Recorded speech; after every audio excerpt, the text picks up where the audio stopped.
How to install apps without Apple ID and password. Let's get started. Launch your Settings app. Scroll down and head towards the option of Screen Time. Open it.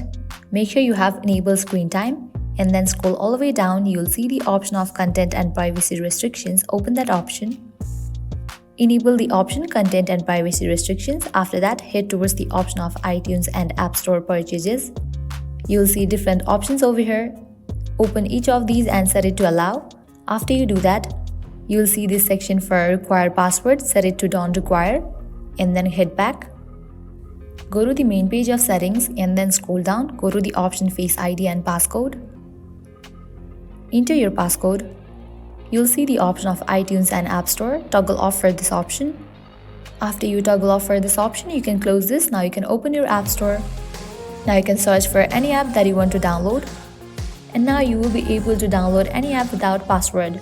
So this is how you can easily install apps without Apple ID and password.